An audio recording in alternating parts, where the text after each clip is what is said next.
Ó Mãe Santíssima, intercedei por nós para que possamos bem compreender os ensinamentos de vosso Divino Filho, nosso Senhor e Salvador Jesus Cristo, e as explicações dos pais da Igreja. Ó Virgem Imaculada, ofereço-vos este trabalho e peço que abençoais aqueles que o ouvirem, e que seja para a maior honra e glória de Deus. Amém. Senhor onipotente, purificai o meu coração e os meus lábios. Vós, que purificastes os lábios do profeta Isaías com carvão em brasa, e dignai-vos, por tal modo, purificar-me com a vossa misericórdia, para que possa dignamente anunciar o vosso santo Evangelho. Por Jesus Cristo nosso Senhor. Amém. Senhor, abençoai-me.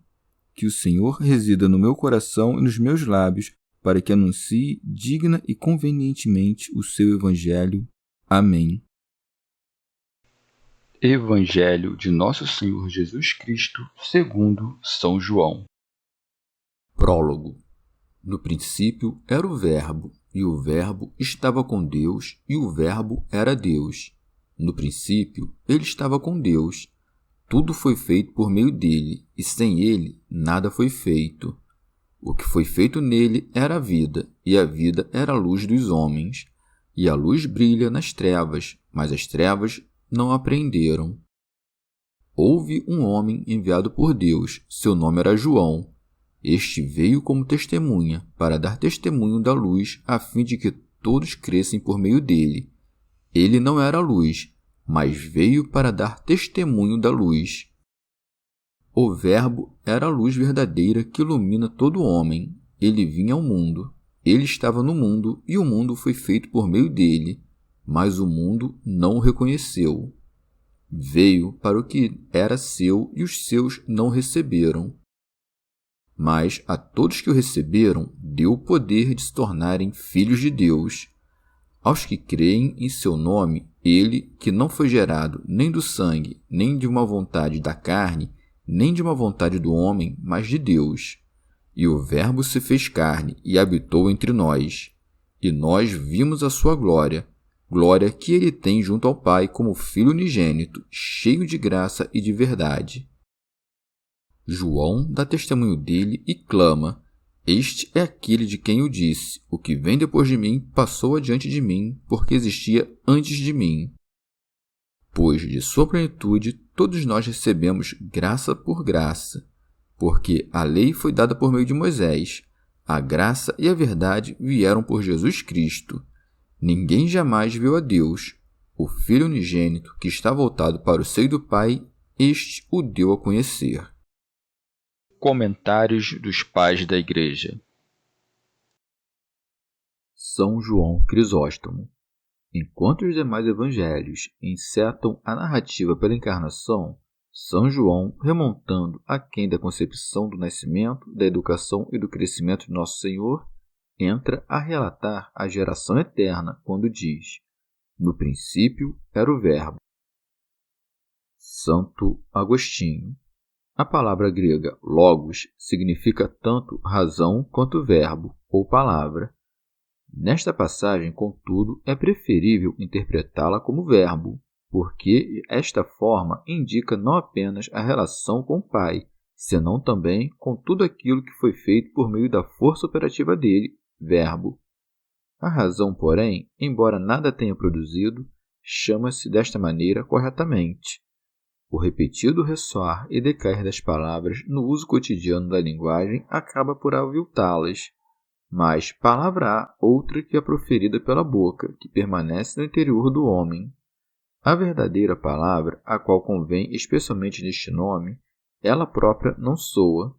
Agora, quem quer que logre inteligir uma palavra, não somente antes de que soe, mas antes mesmo de que suas imagens se façam presentes ao pensamento, esse é capaz de perceber obscuramente, como que através de um espelho, algo de semelhante ao verbo de quem está dito: No princípio era o Verbo.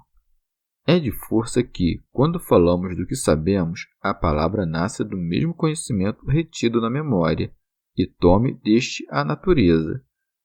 Quando o pensamento é informado pelo que sabemos, aí temos o verbo, que se acha no coração, e não é grego nem latino, Com efeito, não pertence a língua alguma. No caso, porém, de o produzirmos exteriormente, nos vemos obrigados a empregar um signo para indicá-lo, donde o verbo que ressoa no exterior seja signo daquele que permanece latente no interior. A este último, de fato, convém mais precisamente a denominação verbo. O que é proferido por uma boca de carne não é senão a voz do verbo, a qual não se chama palavra, senão a força daquele verbo interior que ela transpõe ao exterior. São Basílio. Com efeito, este verbo não é verbo humano. Como poderia haver no princípio um verbo humano quando o mesmo homem recebeu por último o princípio da geração? Não era, pois, humano, tampouco angélico, pois que todas as criaturas se acham dentro dos limites do universo e tomam do Criador os princípios de seu ser. Ouve, pois, cuidadosamente o que diz o evangelista. O Verbo é o próprio unigênito. São João Crisóstomo.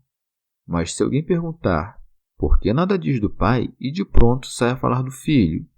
Respondemos que o Pai era conhecido de todos, embora não como tal, mas como Deus. Desconheciam, entretanto, o Filho unigênito. Fazia-se mais necessário, desde logo, mostrá-lo àqueles que o não conheciam. Ao dizer do Filho, não deixava de dizer do Pai, pelo que é chamado Verbo. Tencionava ensinar que o Verbo é o Filho único de Deus, não pensasse em se tratar de geração meramente carnal, e mostrando que este Verbo foi engendrado de Deus e de modo incorruptível, dava em terra com todas as concepções equivocadas. E também assim o chama, porquanto o Filho de Deus nos daria a conhecer o Pai. Deste modo, não o chama simplesmente Verbo, mas, para distingui-lo de todos os outros verbos, ajunta o artigo definido. As Escrituras soem chamar verbo ou palavra as leis e mandamentos de Deus. O verbo de que fala o evangelista aqui é, porém, substância, hipóstase, ente nascido, impassível do Pai. São Basílio. Por que então verbo? Porque de um nascimento impassível, imagem daquele que o gerou, o qual manifesta a pleno em si mesmo, sem divisão, dotado como ele de toda perfeição. Santo Agostinho. Assim como nosso conhecimento difere do conhecimento divino, também a palavra que nasce do nosso conhecimento difere do Verbo de Deus, engendrado da essência do Pai, ou do conhecimento do Pai, da sabedoria do Pai, ou, mais precisamente, do Pai que é conhecimento e sabedoria. O Verbo de Deus, Filho único do Pai, é, pois, semelhante e igual a Ele em todas as coisas, porque é tudo o que o Pai é, sem, porém, ser o Pai, porque um é o Filho e outro o Pai. O Filho conhece tudo que o Pai conhece, pois recebe deste a um só tempo o conhecimento e o ser. Portanto, conhecer e ser fazem-se nele um. Deste modo, o Filho não é para o Pai princípio de conhecimento, porquanto não o é de ser. O Pai engendra ao Filho seu igual em todas as coisas, no anunciar-se a si mesmo. De fato, não lograria enunciar-se em toda a sua integridade e perfeição se o Verbo lhe fosse inferior ou superior sob qualquer aspecto. Consideremos a distância que aparta o Verbo divino do nosso Verbo interior, no qual, entretanto, acha-se alguma analogia com aquele. O Verbo que se faz na nossa inteligência não recebe, de pronto, forma definitiva, mas aparece, primeiro, como ideia vaga, a agitar-se no interior da alma e a produzir os pensamentos vários que então se agitam por sucessão no espírito. Ora, em nós, o Verbo não é senão quando, destes pensamentos que se agitam e sucedem na alma, nasce o conhecimento, o qual, por seu turno, traz o Verbo à existência. Este assemelha-se em tudo ao conhecimento, pois o pensamento, de força, tem a mesma natureza que o conhecimento de onde emergiu. Digno de nota é esta a diferença máxima no Verbo de Deus, que possui a forma de Deus sem que tenha sido antes trabalhado para recebê-la, e de que não haja mais de se desfazer, posto que é a imagem simples e consubstancial do Pai. Este é o motivo por que o evangelista chama o Verbo, e não pensamento de Deus, para que não cogitemos haver mudança em Deus, como se começasse por tomar uma forma que antes não possuía e terminasse por perdê-la. É o Verbo de Deus, certa forma não formada, forma de todas as formas, imutável, sem perda ou defeitos, inespacial e intemporal. Com efeito, todas as coisas que há, transcende-as. Nelas, porém, existindo a um só tempo, qual fundamento em que se apoiam e remontado o cume que as encima. São Basílio. O verbo que proferimos guarda alguma semelhança com o verbo de Deus. Aquele, com efeito, reproduz de tudo em todo a concepção da mente, porque, quanto nesta ficou concebido, este tanto exprimimos por meio da palavra. Nosso coração assemelha-se a uma fonte, a palavra proferida, o filete d'água que dela corre. São João Crisóstomo. É para notar aqui a prudência espiritual do evangelista. Sabedor de que era que os homens, desde sempre, cultuaram como Deus aquele ser que cuidavam existir antes de todas as criaturas, a quem punham por nome Deus, começa por dizê-lo princípio. No princípio existia o Verbo. Orígenes. Este nome, a saber, princípio, encerra diversas significações. Pode, por primeiro, significar o começo de uma estrada ou de um comprimento qualquer, como se verifica destas palavras dos provérbios. O princípio do reto caminho está no fazer justiça. Em segundo lugar, o princípio da geração, segundo o que vai no livro de Jó. Com efeito, podemos afirmar simplesmente que Deus é o princípio de todas as coisas. Há quem cuide que todas as coisas vieram a ser de uma matéria preexistente e ingênita, a qual tem por princípio. Assume ainda esta palavra a significação de princípio formal, quando, por exemplo, Paulo diz que o Cristo é o princípio dos que foram feitos à imagem de Deus. Há ainda o princípio da disciplina, e é neste sentido que lemos: com efeito, devendo vós ser já mestres, atendendo ao tempo decorrido desde que vos convertestes, tendes ainda necessidade de que novamente vos ensinem os primeiros rudimentos da palavra de Deus. A palavra princípio, em si mesma, encerra dois sentidos diferentes, segundo sua própria natureza e segundo é entendido em relação a nós mesmos, como quando, por exemplo, se diz que Cristo é por natureza o princípio da sabedoria, porque sabedoria e verbo de Deus. Para nós é ele esse mesmo princípio enquanto verbo feito carne. Podemos eleger aqui o sentido que melhor exprime o princípio atuante, pois que o Cristo Criador é o princípio enquanto sabedoria, e o verbo no princípio é o mesmo verbo na sabedoria, pois o Salvador é fonte de infinitos bens. Assim como estava a vida do Verbo, assim o Verbo no princípio, isto é, na sabedoria. Considera-se, nestes termos, é possível entender o princípio no sentido de que todas as coisas foram feitas por meio da sabedoria e dos exemplares nela contidos. Ou então, como é o Pai princípio do Filho, das criaturas e de todos os entes, deve-se entender estas palavras. No princípio existiu o Verbo, como se o Verbo, que era o Filho, estivesse no princípio, que era o Pai. Santo Agostinho. Ou, no princípio, significa simplesmente antes de todas as coisas. São Basílio. Previu o Espírito Santo que homens surgiriam, invejosos da glória do unigênito, e subverteriam, com sofismas, a fé dos fiéis, argumentando deste teor.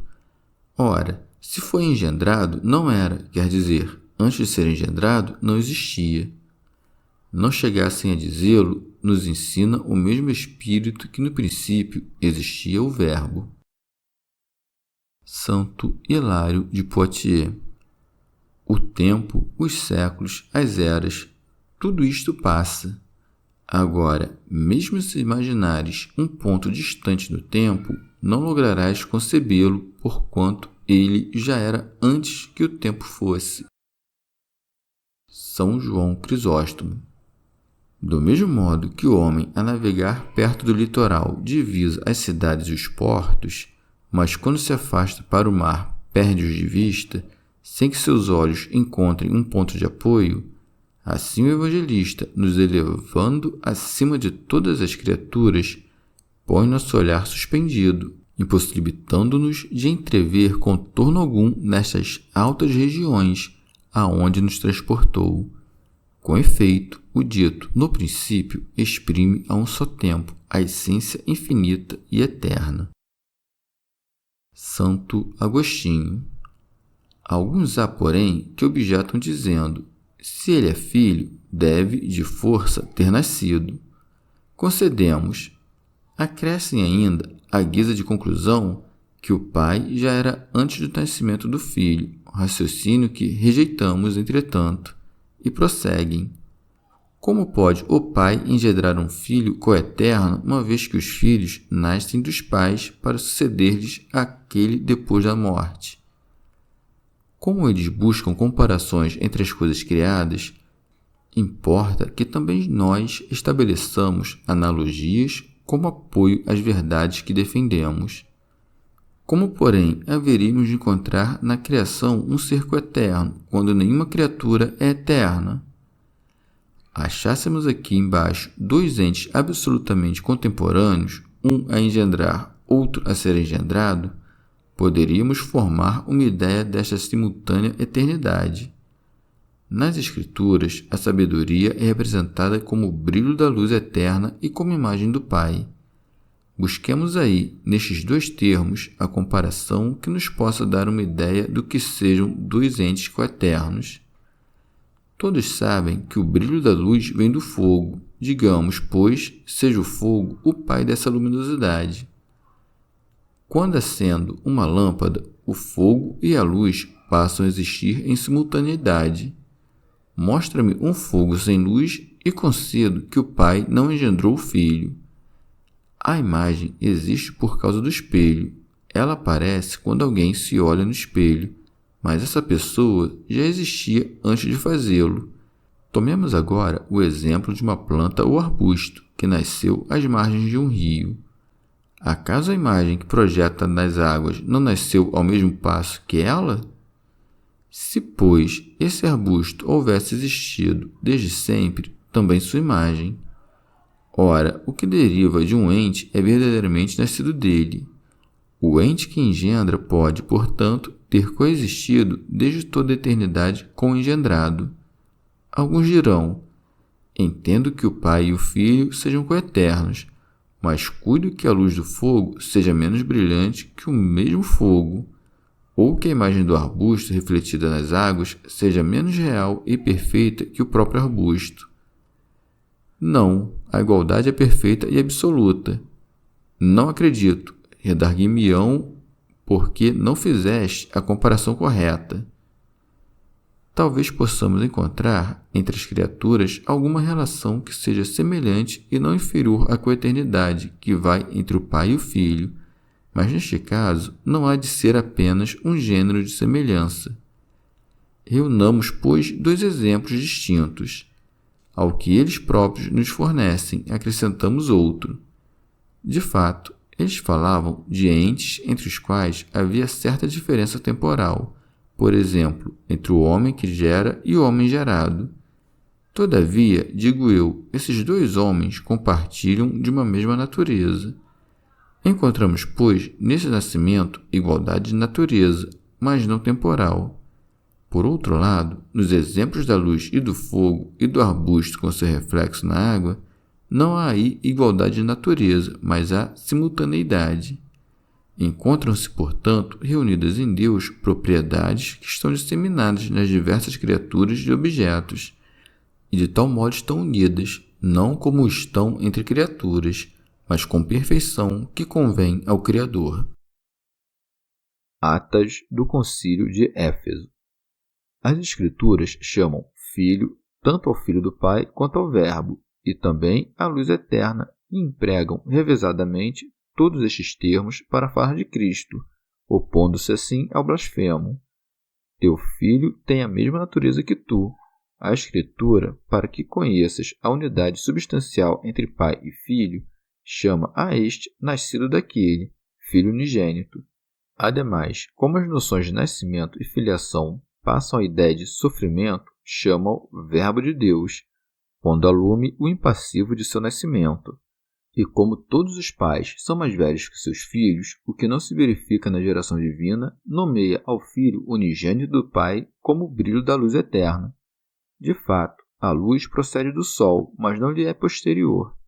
Esse nome, pois, o brilho da luz eterna, mostra que o Filho é coeterno ao Pai. O nome Verbo assina a impassibilidade deste nascimento.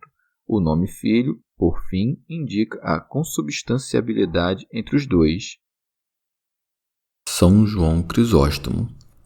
Objeta-se ainda que, no princípio, não significa simplesmente o eterno, pois que está dito: no princípio criou Deus o céu e a terra. Que há, entretanto, de semelhante entre as expressões era e criou? Quando dizemos de alguém que é, estamos a indicar o tempo presente. Aplicado a Deus, entretanto, significa aquele que existe sempre desde toda a eternidade. O mesmo vale para a era. Referindo-se à nossa natureza, aponta para o tempo passado. Quando, contudo, se trata de Deus, exprime-lhe a eternidade. Orígenes. O verbo ser encerra a dupla significação, seja que indique diferentes tipos de sucessão temporal, quando é posto a par de outros verbos, seja que exprima a natureza da coisa que se fala sem nenhuma referência ao fator tempo. Eis porque ele é considerado um verbo substantivo. Santo Hilário de Poitiers. Lança, pois, um olhar sobre este mundo, buscando entender o que está dito. No princípio, criou Deus o céu e a terra. O que foi criado recebe a existência no princípio, e quanto depende de um princípio para vir a ser, acha-se igualmente encerrado dentro dos limites impostos pela sucessão temporal. Eis que um mero pescador iletrado, de pouca instrução, arranca-se às amarras do século e logra-se sobrepor a todo princípio. E o Verbo era, com efeito, o que ainda é, não estando circunscrito nenhum tipo de duração. Foi desde sempre o que é, porquanto porém criado. Alcuino. Levantando-se, pois, contra todos aqueles que alegavam um nascimento temporal do Cristo, a ensinar-lhes que ele é desde sempre, enceta o evangelista apontando a eternidade do Verbo. No princípio existiu o Verbo. São João Crisóstomo. A Deus pertence-lhe, sobretudo, o ser eterno e sem princípio, coisa que estabelece o evangelista de pronto, temendo que alguém conclua destas palavras: no princípio existiu o Verbo, de que o mesmo Verbo fosse ingênito, para afastar imediatamente essa ideia ajunta, e o Verbo estava com Deus. Santo Hilário de Poitiers. Estava junto de Deus desde sempre, achava-se fora do tempo, sim, mas nem por isso é ingênito. São Basílio. E torna a dizê-lo por conta dos blasfemos que cuidavam que o Verbo não existia desde sempre. Onde estava? Não poderia estar em algum lugar, porquanto o que não pode ser circunscrito não está sujeito à condição espacial. Mas onde estava? Junto de Deus. Ora, o Pai e o Filho não podem ser contidos no espaço. Orígenes. É para notar que, da leitura das Escrituras, ficamos sabendo que a mesma palavra de Deus se fez em alguns profetas, como sejam Oséias, Isaías e Jeremias. No próprio Deus, porém, não se fez, como se houvesse tempo em que não fossem unidos. É, pois, de um ser eternamente junto de Deus que fala o evangelista quando diz: "E o Verbo estava junto de Deus." São João Crisóstomo. São João não escreve "estava em Deus", mas sim "estava junto de Deus". Com isto, nos quer ressaltar sua eternidade como substância distinta. Teofilacto Diócrida. Cuido que o erro de Sabélio é desfeito por estas palavras. Este heresiarca costumava ensinar que o Pai, o Filho e o Espírito Santo não formavam senão uma só pessoa, a se manifestar ora como Pai, ora como Filho, ora, enfim, como Espírito Santo. O que vai dito, a saber, "e o Verbo estava com Deus", manifestamente o põe confuso, porque declara o evangelista abertamente que o Filho é diferente de Deus, isto é, do Pai. Santo Hilário de Poitiers. Alguns hão de argumentar deste teor. O Verbo não é senão o som da voz, o enunciado das coisas, expressão de pensamentos. Ora, o Verbo estava no princípio com Deus porque a palavra, expressão do pensamento, é eterna, quando, porém, o é aquele que a pensa. Como podia o Verbo estar no princípio se não está sujeito ao antes e depois? Nem mesmo sei se pode existir no tempo. Quando falam os homens, as palavras que proferem não existem antes de que abram suas bocas, e quando param de fazê-lo, elas deixam de existir. Quando chegam ao fim do discurso, o começo já deixou de ser. Mas, se tu tivesses aceitado, ignorante que és, estas primeiras palavras, no princípio existiu o Verbo. Por que inquirir o significado das que seguem? E o Verbo era Deus. Acaso supões que, em Deus, era o Verbo expressão de um pensamento oculto, ou que João ignorasse a diferença entre estar em e estar junto? O que existia no princípio te é apresentado como estando não em outro, mas com outro. Presta atenção, pois, ao nome e à natureza que ele atribui ao Verbo. E o Verbo era Deus. Não se trata aqui de expressão de pensamento ou do som da voz. Esse Verbo é um ser subsistente e não mero som. É uma natureza e não simples expressão, não algo inane, mas Deus. E serve-se o evangelista de um termo simples para não dar aso a confusões. Foi dito a Moisés: "Repara que te constitui Deus do Faraó." Neste caso, entendemos de imediato a razão de termos empregado Deus, graças à palavra que lhe vai a par, a saber, Faraó. Isto é, Moisés foi estabelecido como Deus do Faraó, para que fosse temido e honrado para punir e curar. Vai, contudo, grande diferença entre as duas coisas, isto é, ser estabelecido como Deus e ser verdadeiramente Deus. Lembra-me agora outra passagem das Escrituras. Eu disse: "sois deuses." Mas aí o termo é empregado por benevolência. De fato, a expressão "eu disse" exprime antes certa maneira de falar que a realidade mesma referida pelo nome. Quando, porém, uso a expressão "e o Verbo era Deus", dou fé de que não é um simples modo de dizer, senão verdadeiro referir-se à sua divindade. São Basílio. Assim procedendo, o evangelista logra excluir o blasfemar e o inquirir de alguns que soem perguntar: "Afinal, que é o Verbo?" Responde: "O Verbo era Deus." Teofilacto Diócrida. Pode-se explicar essa passagem ainda de outro modo. Porque o Verbo estava junto de Deus, é evidente que havia duas pessoas distintas a compartilhar uma mesma natureza. É, com efeito, precisamente isso que afirma o evangelista. E o Verbo era Deus, isto é, o Pai e o Filho não têm senão uma e mesma natureza, como uma e mesma divindade. Orígenes. Acresçamos que a palavra de Deus se dirigia aos profetas, iluminando-os do luzir da sabedoria. O Verbo que estava com Deus, ao contrário, recebe dele a natureza divina. Eis porque São João diz, primeiro, que o Verbo estava junto de Deus, para então ajuntar que o Verbo era Deus. São João Crisóstomo.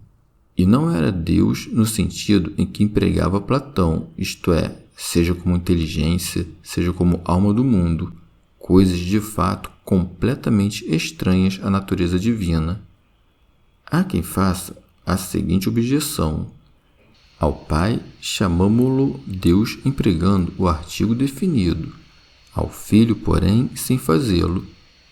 Vejamos o que diz o apóstolo São Paulo: do nosso grande Deus e Salvador. Em outra passagem fala deste teor, Deus que está sobre todas as coisas. E ainda, escrevendo aos Romanos, diz, graça vos seja dada e paz da parte de Deus nosso Pai, isto é, sem usar do artigo. Ademais, seria perfeitamente supérfluo aqui, uma vez que foi empregado continuamente nos trechos precedentes. Disto conclui-se o seguinte: ainda que o artigo não seja acrescido à palavra filho, nem por isso ele é menos Deus que o Pai. Santo Hilário de Poitiers. Aturdem-me estas palavras. Sim, esse inesperado dizer perturba-me, porquanto bem me lembra que os profetas anunciaram um só Deus.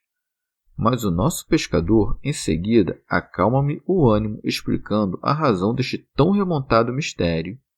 De fato, ele o põe em relação com o Deus único, afastando de pronto o desonroso, o amesquinhante, apartando-se outrosim da mesma noção de tempo, dizendo, no princípio ele estava com Deus, isto é, com Deus ingênito, do qual foi proclamado Filho unigênito e verdadeiro Deus. Teofilacto Diócrida. De outro modo, não tivessem o espírito turbado pela suspeita diabólica de que o Verbo, sendo Deus, declarou-se contra seu Pai, como querem as fábulas pagãs, e, apartando deste, passou a fazer-lhe oposição, o evangelista dá-se pressa em ajuntar. No princípio ele estava com Deus, isto é, o Verbo de Deus jamais existiu separadamente de Deus. São João Crisóstomo. Ou então, como aquelas palavras poderiam dar a entender que a vida do Pai precedesse, nem que por um instante, a do Filho, São João pressuroso diz, no princípio ele estava com Deus, isto é, nunca estiveram separados. Deus sempre esteve junto de Deus, ainda como o dito, e o Verbo era Deus, podia sugerir para alguns que a divindade do Filho fosse menor que a do Pai, de pronto enuncia um atributo próprio do divino, a saber, a eternidade. No princípio ele estava com Deus. Quais sejam suas obras, dá-las a conhecer por seguida. Tudo foi feito por meio dele. Alcuino. Tendo exposto a natureza do Filho, o evangelista dá a conhecer suas obras. Tudo foi feito por meio dele, isto é, quanto existe como substância ou propriedade. Santo Hilário de Poitiers. De outro modo, no princípio era o Verbo, mas acaso poderia não ser? Responde o próprio São João. Tudo foi feito por meio dele. Aquele por quem todas as coisas foram feitas é infinito e, como tudo procede dele, é também o princípio do próprio tempo. Santo Agostinho. Se ele não foi criado, não é criatura, tendo a mesma natureza do Pai, porque toda substância que não é Deus é criatura, e a substância que não foi criada é necessariamente a natureza divina. São João Crisóstomo. Não cuidassem ao lerem que todas as coisas foram feitas por ele, que se referia o evangelista tão somente aos entes que Moisés menciona quando fala da criação do mundo, ajunta São João, e sem ele nada foi feito, sejam as coisas visíveis, sejam as inteligíveis. Ou então, não houvesse que a expressão todas as coisas se referisse exclusivamente aos milagres relatados pelos demais evangelistas, acresce, e sem ele nada foi feito. Santo Hilário de Poitiers. De outro modo, dessa expressão, a saber, todas as coisas foram feitas por ele, pode-se dizer que tenha um sentido indeterminado. Ora, um ser existe que não foi engendrado nem produzido por ninguém. Há ainda um filho engendrado por aquele que é ingênito. O evangelista dá a entender que o Pai é o feitor de todas as coisas, ao falar daquele que lhe está estreitamente associado, quando diz: "E sem ele nada foi feito". E porque nada foi feito sem ele, concluo de força que não estava só. Com efeito, um é aquele por quem foram feitas todas as coisas, outro é aquele sem o qual nada foi feito. Orígenes. Outra interpretação possível. Não cuidassem que haveria coisas criadas pelo Verbo e outras que são de per si, acresce, e sem ele nada foi feito, ou seja, nada foi feito fora dele, pois que o Verbo abarca, contém e conserva todos os seres. Santo Agostinho. Ou então a expressão "e sem ele nada foi feito" afasta-nos a ideia de que o Verbo é uma criatura entre outras. Como afirmá-lo quando o evangelista diz que o mesmo Deus nada fez sem ele? São Beda. O evangelista acaba de dizer que todas as criaturas foram feitas pelo Verbo, a fim de que não lhe atribuíssemos uma vontade cambiante, como se, por exemplo, ele decidisse fazer uma criatura que não conhecesse desde toda a eternidade. Ele toma cuidado de nos ensinar que a criação sucedeu no tempo, é verdade, mas que o instante e o objeto dela existiram desde sempre no pensamento eterno, na sabedoria do Criador, e expressa-o nesses termos: o que foi feito nele era a vida. Santo Agostinho. Pode-se interpretar essa passagem deste modo: o que foi feito nele era a vida. Neste caso, tudo é vida, porque nada há que não tenha sido feito por ele, a sabedoria de Deus, como diz o salmista: "Fizeste com sabedoria todas as coisas". Pode-se dizer igualmente, pois, que todas as coisas foram feitas nele como foram por ele.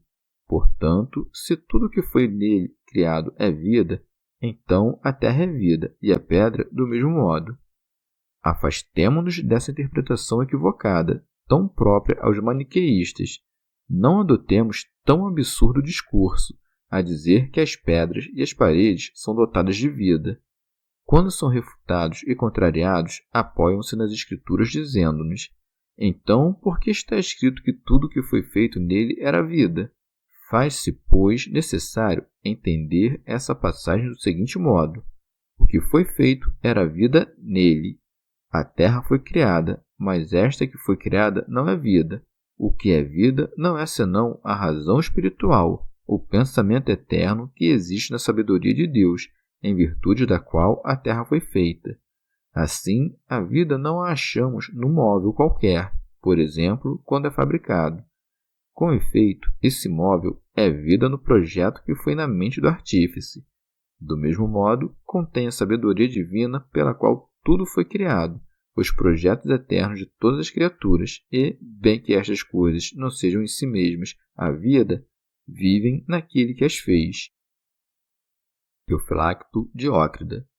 Disse que nele estava a vida. Ninguém cresce que o Verbo se achava separado dela. Agora ensina que ele é a vida espiritual e a luz de todos os seres racionais. E a vida era a luz dos homens, como se dissesse: não se trata da luz sensível, mas de uma luz de todo intelectual, capaz de alumiar a própria alma. Santo Agostinho. É esta a vida que ilumina todos os homens. Os animais, contudo, estão privados dela, porque desprovidos de alma racional capaz de sabedoria.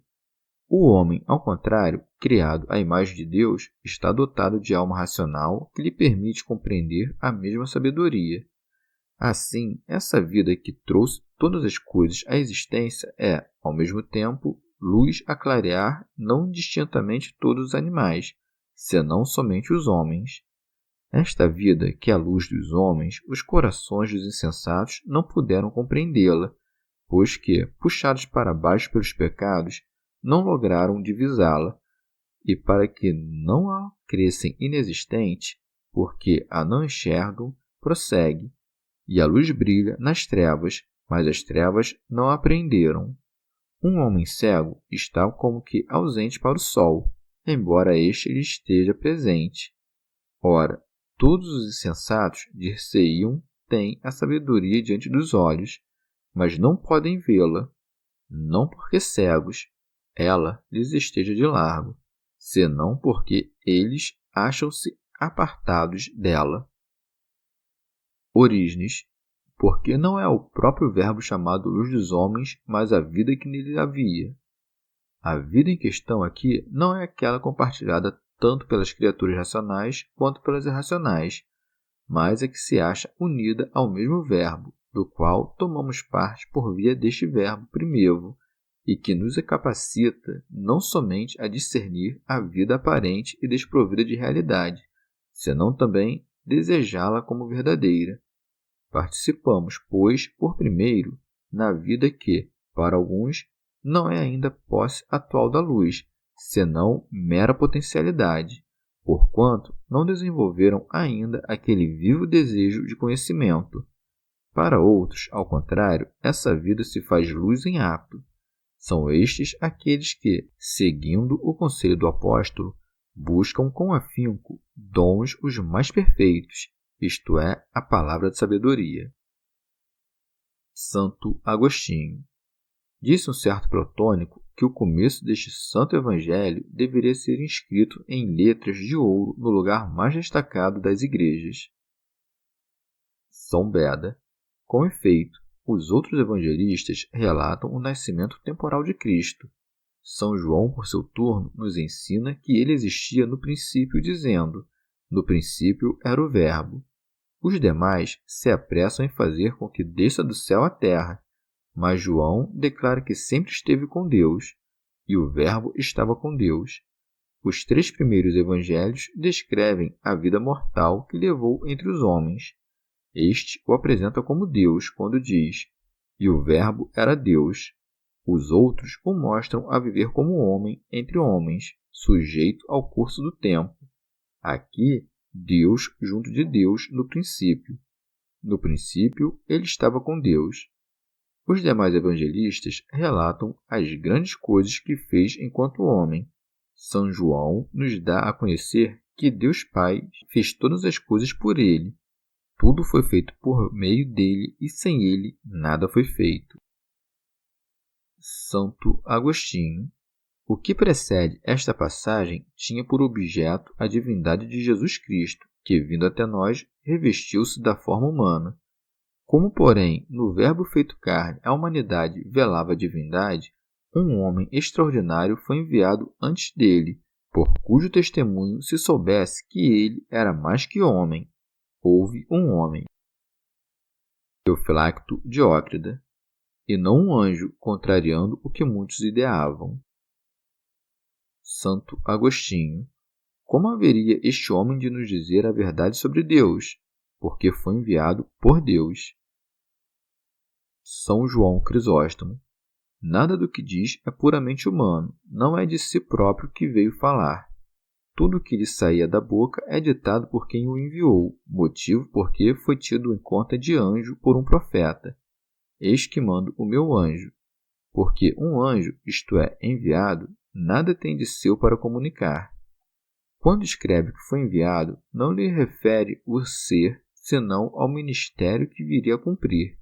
Assim como Isaías, que não foi enviado de um lugar qualquer, senão de um ponto em que contemplou o Senhor assentado sobre aquele alteado trono sublime, assim João Batista foi enviado do deserto a batizar, como ele mesmo atesta quando fala por estas palavras: o que me mandou batizar em água disse-me: aquele sobre quem vires descer e repousar o Espírito, esse é o que batiza no Espírito Santo. Santo Agostinho. A este homem, que nome lhe puseram? Seu nome era João.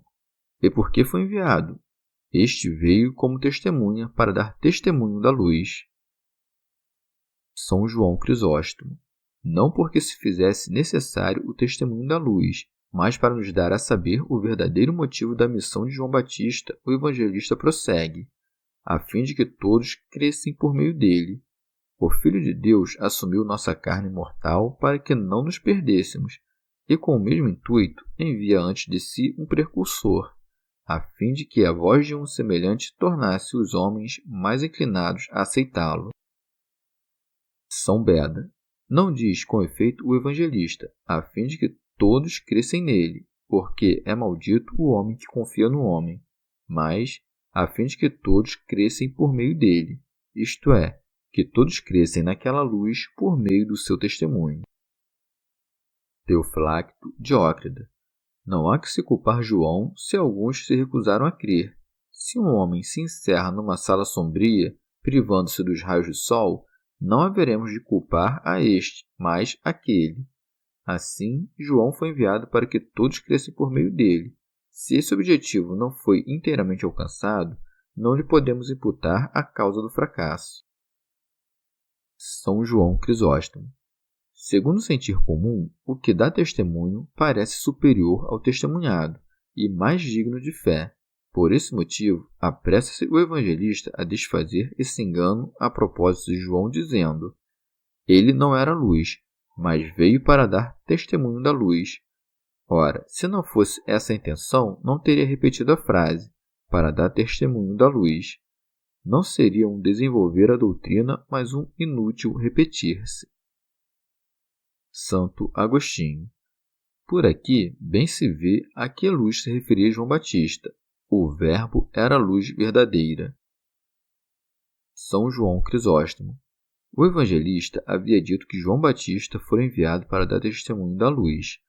Ora, para que não pensassem a partir do fato de a testemunha ter aparecido tão recentemente, o mesmo do próprio testemunhado, e para que não ficasse suspeita alguma a respeito daquele que dá testemunho, eleva o evangelista nossos pensamentos até essa existência anterior a todo princípio. O Verbo era a luz verdadeira. Santo Agostinho.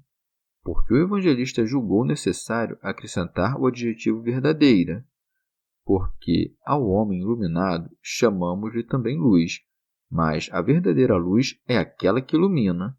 Aos olhos chamamos também luz, e contudo é em vão que os abrimos se não há, na escuridão da noite, lâmpada que os aclare, ou, durante o dia, lhe não alcançam os raios do sol. Também escreve o evangelista, que ilumina todo homem. Ora, se ela ilumina todo homem, ilumina o mesmo João. De fato, ela iluminou o homem escolhido para lhe dar testemunho. Assim como se conhece o nascer do sol pelo reflexo de seus raios no corpo iluminado, e contudo não podemos fitá-lo diretamente, assim os homens que têm os olhos enfermiços podem divisar aqui um muro, ali uma montanha ou outros objetos assemelhados. O mesmo se passava com aqueles que conviveram com Jesus Cristo, menos capazes ainda de lobrigá-lo. Alumiou a João com o seu irradiar, e este, confessando de maneira sublime a fonte de onde provinha a luz, deu a conhecer quem o iluminava. Acresce: ele vinha ao mundo, ou seja, se o homem não viesse a este mundo, não teria necessidade de ser iluminado. Porém, como deixou o lugar em que gozava contínuo essa luz divina, tem agora a necessidade de ser iluminado. Teofilacto Diócrida. Vestem-se os maniqueístas ao afirmar que somos obra de um Criador mau e tenebroso, porquanto jamais lograríamos ser iluminados não fôssemos criaturas da verdadeira luz. Santo Agostinho. A luz que ilumina todos os homens veio a esta terra oculta sob carne mortal, porque não tivera velado-se a si mesma, passaria despressentida aos insensatos, aos cegos e aos maliciosos, a quem referia-se mais acima São João. Mas as trevas não a apreenderam, pelo que escreve aqui: ele estava no mundo. Orígenes. Quando um deixa de falar, silencia-se-lhe a voz, não sendo mais ouvido, desaparece. Do mesmo modo, o Pai Celeste resolvesse fazer calar seu verbo, a obra deste, a saber, o universo que criou, deixaria de ser. Santo Agostinho. Não creias que ele esteve no mundo como está a terra, ou como estão os animais e os homens. Não, esteve a modo de um artesão em relação às próprias obras, e o mundo foi feito por meio dele. Todavia, ele não criou o mundo como o artesão produz uma obra, porquanto esta lhe é exterior. Deus, ao contrário, acha-se como que infuso no mundo que criou, presente por toda parte, de nada se ausenta. É, portanto, a força dessa majestade que cria e governa. Era, portanto, no mundo como seu Criador. São João Crisóstomo. E como estava no mundo, sem, no entanto, ser-lhe contemporâneo, o evangelista acresce, e o mundo foi feito por meio dele, dando-nos a conhecer a existência eterna do Filho unigênito. Com efeito, alguém que ouvisse ser o todo do universo obra dele, mesmo que possuísse uma inteligência limitada, de força haveria de concluir que o Criador era antes da criação. Teofilacto Diócrida. Aqui confunde São João a uma o erro insensato dos maniqueístas, que pretendiam ter sido o universo criado por um princípio maligno, e o dos arianos, que ousavam sustentar que o Filho de Deus era simples criatura. São João Crisóstomo. O dizer, mas o mundo não o reconheceu, refere-se aos tempos que precederam a encarnação. As palavras que seguem, a saber, vieram para o que era seu, dizem respeito à era da prédica do Evangelho, pelo que escreve, veio para o que era seu. Santo Agostinho. Veio para o que era seu, porque todas as coisas foram feitas por ele. Teofilacto Diócrida. E seu aqui designa ou o mundo ou a Judéia, que escolhera como herança. São João Crisóstomo. Veio para os seus não movido por interesse pessoal, senão por cobri-los de bênçãos. Mas de que parte poderia vir aquele que é onipresente? De fato, fê-lo à conta da sua grande condescendência para conosco. Estava, com efeito, no mundo sem que o mundo atinasse com sua presença, porque o não conhecia. Mas dignou-se de tomar para si a nossa carne. A esse assumir a nossa condição, chamamo-lo presença, ou advento. Ora, o Deus misericordioso, porque desejava nos ver resplandecer com o lustre da virtude, não mede esforços para tanto. Assim, não quer atrair ninguém por meio da força, senão que pela persuasão e bênçãos. Por esse motivo, alguns o receberam, outros, porém, não. Com efeito, Nosso Senhor não faz extensão de que os homens sejam coagidos a servi-lo.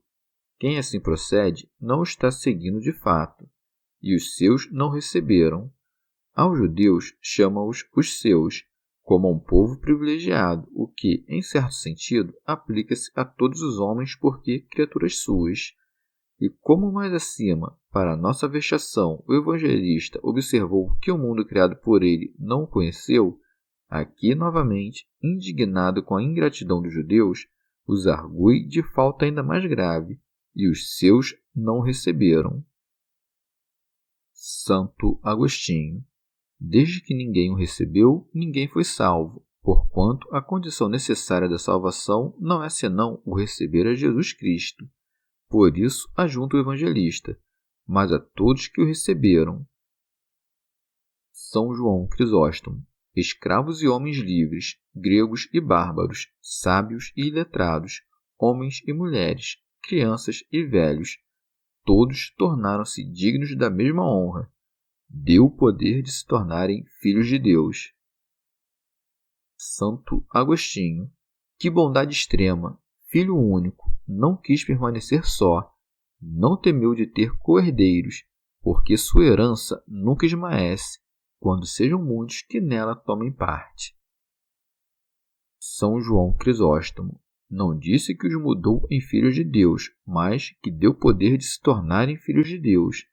E com isto nos ensina que não é senão à custa de muito esforço que podemos conservar acendrada essa imagem de adoção que nos foi impressa na alma, por meio do batismo, e que este poder ninguém, a não ser nós mesmos, nos pode tirá-lo. E porque, na distribuição desses bens inefáveis, cabe a Deus o infundir a graça, como ao homem o fazer fé, São João acresce, aos que creem em seu nome, Mas por que, ó João, não dizes dos suplícios reservados a quantos se recusaram recebê-lo? A rigor, que maior sofrimento do que, podendo alguém tornar-se filho de Deus, recusá-lo, privando-se deste por gosto de tão remontada honra? Além disso, hão de ser condenados a queimar num fogo indistinguível, como assevera o evangelista mais explicitamente na sequência. Santo Agostinho. Nas palavras que seguem, quais sejam: ele que não foi gerado nem do sangue, nem de uma vontade da carne, a carne figura a mulher. Quando, com efeito, foi ela criada a partir da costela do primeiro homem, Adão lhe dirigiu a palavra nestes termos: eis aqui agora o osso dos meus ossos e a carne da minha carne.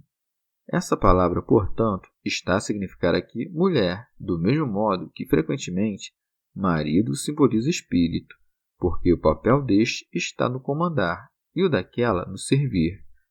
Haverá casa mais desordenada do que aquela na qual a mulher manda no marido? Os filhos de Deus, portanto, não nascem da vontade da carne, nem da vontade do homem, senão do próprio Deus. São Beda. A geração carnal dos homens origina-se na união carnal dos esposos, ao passo que a geração espiritual tem por princípio a graça do Espírito Santo. São João Crisóstomo.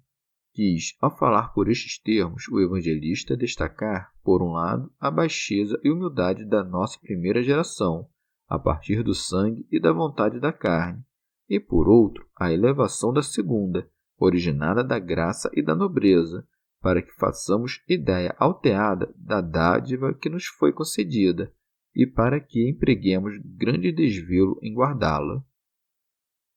Santo Agostinho. Como dissesse, nasceram de Deus, não nos admirássemos de tão remontada graça e não nos parecesse impossível os homens nascerem do mesmo Deus, o evangelista dá-se pressa em assegurá-lo dizendo deste teor: e o Verbo se fez carne. Que há de espantoso no fato de que os homens possam vir a nascer de Deus? Vê como o próprio Deus desejou nascer como homem. Atas do Concílio de Éfeso.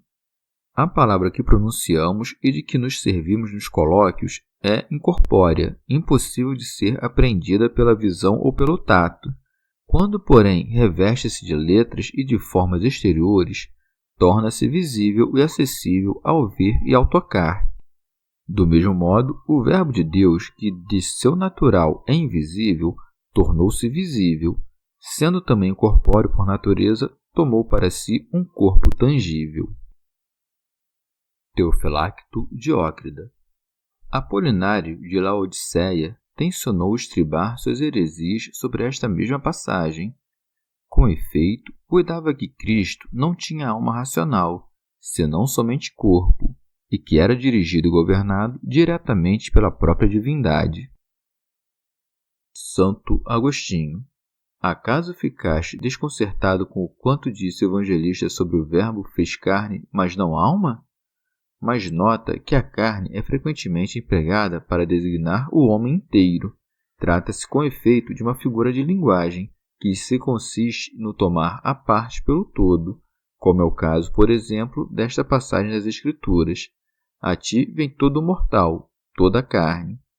E também desta: pelas obras da lei não será justificado nenhum homem, carne, diante dele. Estas coisas explicam-nas mais detidamente o apóstolo na Epístola aos Gálatas. Mas, como sabemos que o homem não se justifica pelas obras da lei? Portanto, do quanto dito, tem-se que a expressão o Verbo se fez carne equivale a estoutra: o Verbo se fez homem. Teofilacto Diócrida. Por essas palavras, quais sejam, e o Verbo se fez carne, concluímos a rigor que se fez homem, e que, bem permanecendo filho de Deus, deveio filho daquela mulher a quem chamamos Mãe de Deus, na medida em que engendrou verdadeiramente Deus na própria carne. São João Crisóstomo. As noções errôneas que essas palavras pudessem induzir, por exemplo, a de uma mudança ou transformação dessa natureza incorruptível, Desfala-as o evangelista à continuação quando escreve: E habitou entre nós. De fato, o que habita e habitação não são a mesma coisa.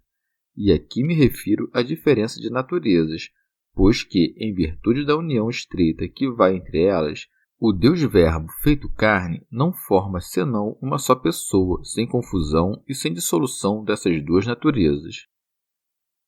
Alcuino, isto é, viveu entre os homens. São João Crisóstomo. De fato, tornamo-nos filhos de Deus através do mistério do Verbo feito carne. Agora, dá-nos a conhecer o evangelista outro benefício da encarnação, e nós vimos a sua glória, porque jamais a teríamos visto se não tivesse saído a lume numa forma semelhante à nossa.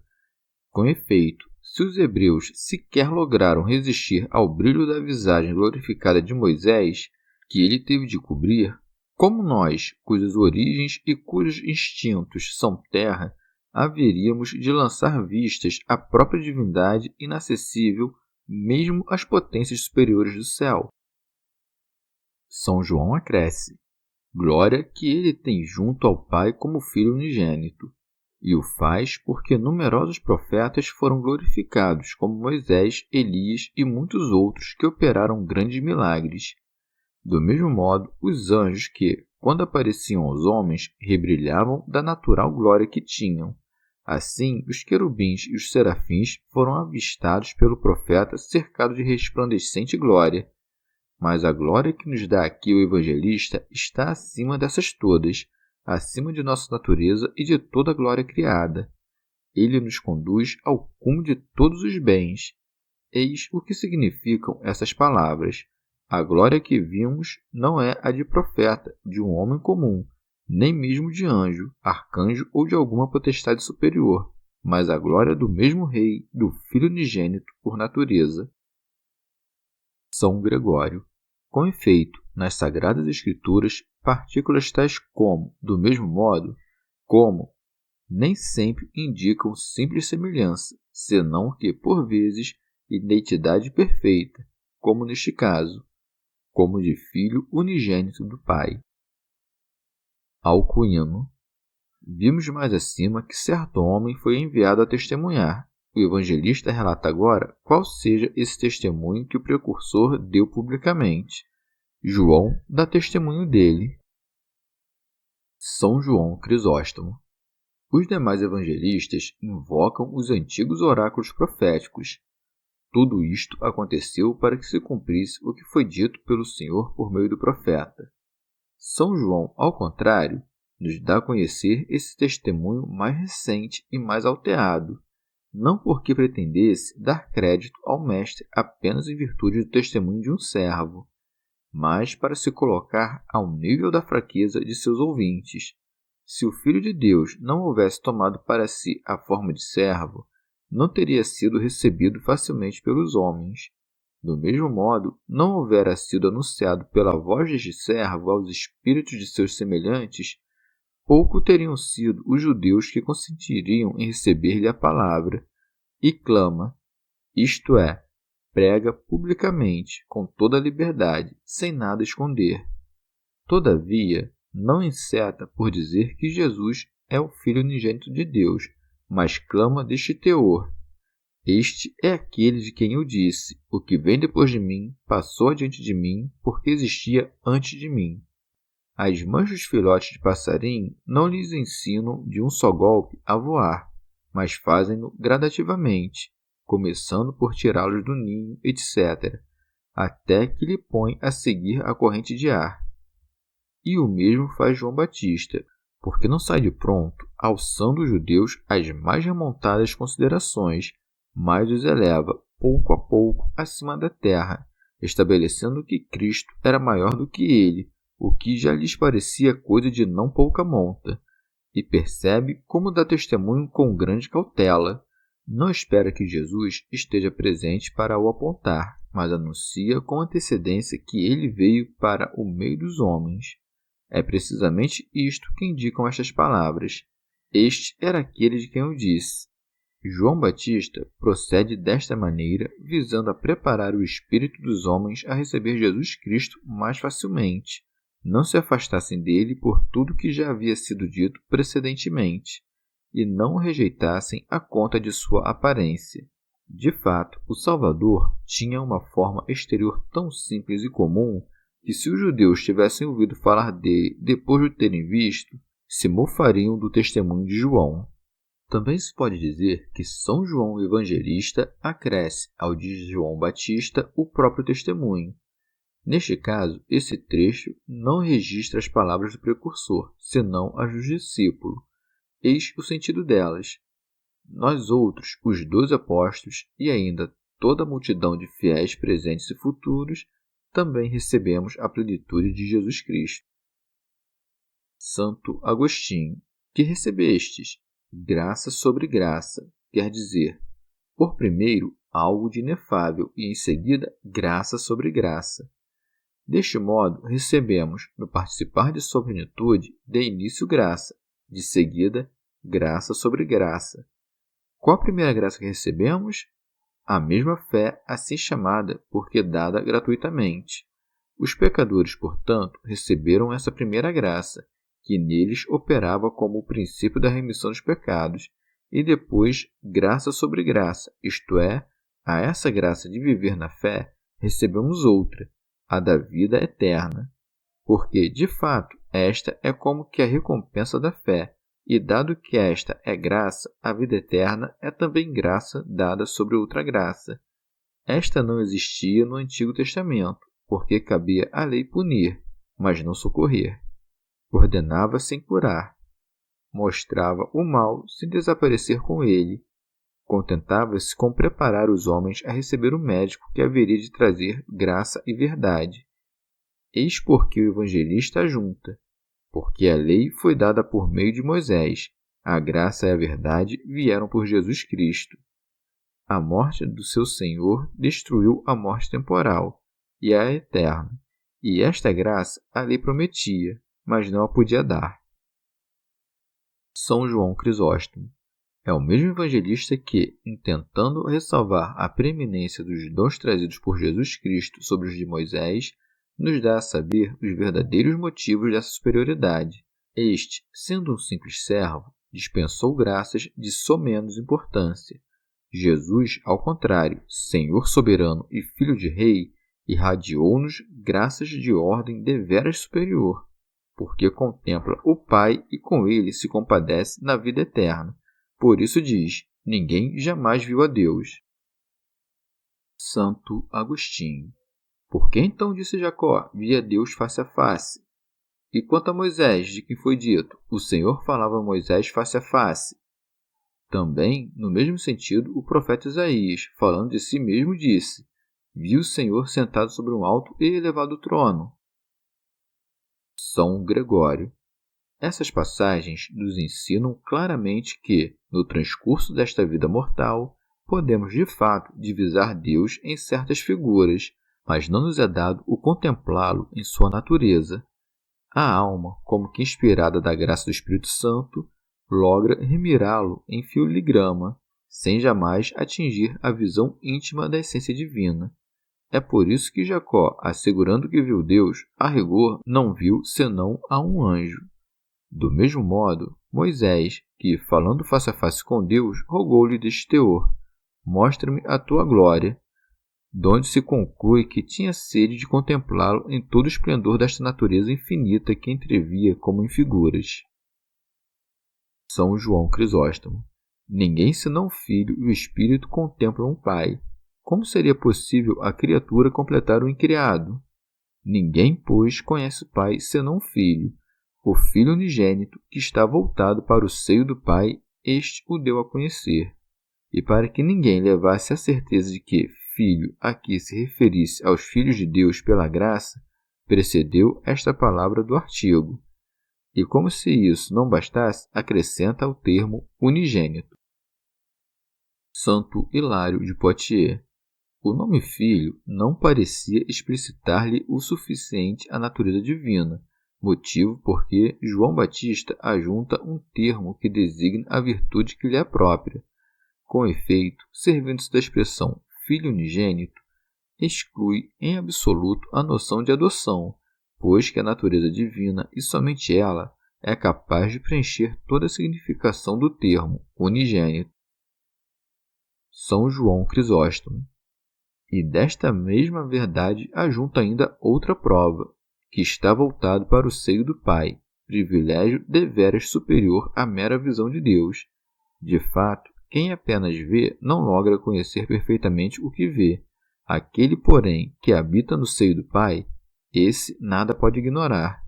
Quando, pois, ouvires estas palavras, ninguém jamais viu o Pai, senão o Filho, não as tome no sentido de que este detém apenas um conhecimento superior àquele dos homens, e que, contudo, não abarca a imensidade do seu ser. Quando o evangelista nos dá a conhecer que ele está no seio do Pai, refere-se com isto à união íntima entre os dois, no eterno coexistir.